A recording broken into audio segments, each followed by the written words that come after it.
नमस्कार, public news times channel Shimla में आपका स्वागत है। देसी स्टोर को लेकर हमला बोला है, उसको लेकर क्या कहना है? उन्होंने कहा कि हिमाचल प्रदेश में लूट मची है अडानी की। देखिए, इस मैं समझता हूँ प्रियंका गांधी जी ने जो मुद्दा संसद में उठाया है वो निश्चित तौर पे एक बड़े लेवल पे बात है, देश के सामने है कि अडानी जैसे लोग देश के माननीय प्रधानमंत्री जी से नज़दीक होना ये तो सरेआम जग जाहिर है। और आप बिजनेसमैन हैं, तो आप देश के प्रधानमंत्री जी के करीबी हैं, तो ये चिंता का विषय रहता है कि अडानी जैसे लोग 5 साल 7 साल के अंदर एशिया के रिचेस्ट आदमी बन गए या वर्ल्ड के तीसरे चौथे नंबर पे पहुंच जाते हैं। बहुत मुश्किल होता है बिजनेस बनाना, उसको खड़ा करना। अगर हम एग्जाम्पल देखें तो टाटा जैसी कंपनियों को सैकड़ों वर्ष लग गए वहाँ पहुँचने में, मेहनत करने में। ये मॉडल देश के लिए खतरनाक है कि आप देश के बैंकों का, लोगों का पैसा अपने मित्रों के जरिए और देश की प्रॉपर्टी, देश जो बना है आज़ादी के बाद, किस तरह इस देश को बनाया गया आज़ादी के बाद, उनको आधे रेट में अपने मित्रों को दे दोगे, पैसा भी बैंक का, मित्र भी आपके, आधे कीमत पे देंगे। ये चिंता का विषय है। हमारी कांग्रेस पार्टी राष्ट्रीय स्तर पे, चाहे प्रियंका जी ने, ये बहुत बड़ा कंसर्न है कि देश जिस तरह से पूंजीपतियों के हाथ में जा रहा है, ये अपने आप में चिंता का विषय है। जो लोग हैं मेहनत करने वाले, वो उनका स्तर नीचे गिर रहा है। जिनके पास पूंजीपति है वो सारी संपत्तियों पे देश के अधिकार जमा रहे हैं। मैं समझता हूँ आने वाले समय के लिए ये अपने आप में बहुत गंभीर विषय है। इस पे देश के अंदर, पार्लियामेंट के अंदर सरकार को खुले तौर पे बहस करनी चाहिए। होम स्टे को लेकर जो है सरकार ने पॉलिसी बनाई है, किस तरह की पॉलिसी है और क्या फायदा प्रदेश के लोगों को होने वाला है इससे?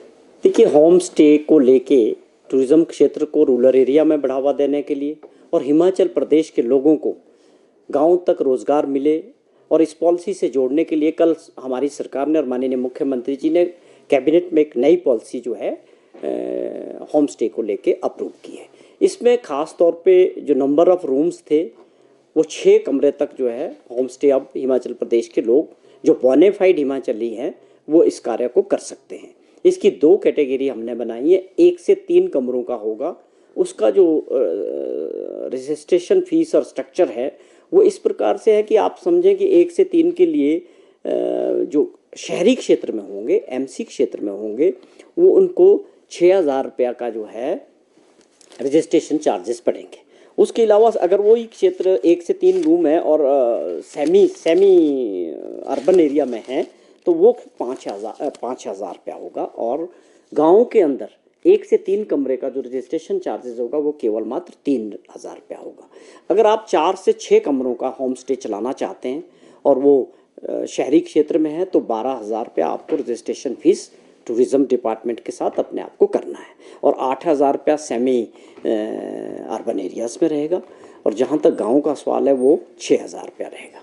तो एक चीज़ तो साफ़ है कि सरकार की मंशा है कि एक तो टूरिज़्म हमारे गाँव तक जाए, वहाँ जो लोगों के अपने घर बने हैं उनमें जो ऐसे क्षेत्र है जहाँ उसमें वो खाली कमरे हैं वो अपने गर्मियों का पर्यटक हो या सर्दियों का हो उनको वहाँ तक पहुँचे।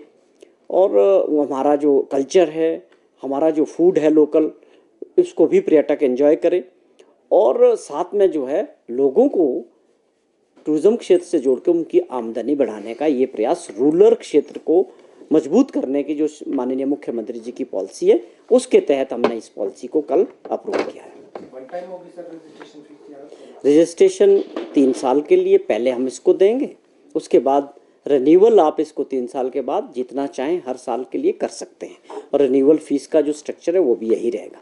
ये ज़रूर है कि जो मैं आज तक पहले एक एनओसी की जो ज़रूरत रहती थी पोल्यूशन कंट्रोल बोर्ड से या लोकल अथॉरिटी से, वो सारी कंडीशन हमारी सरकार ने ख़त्म कर दी है।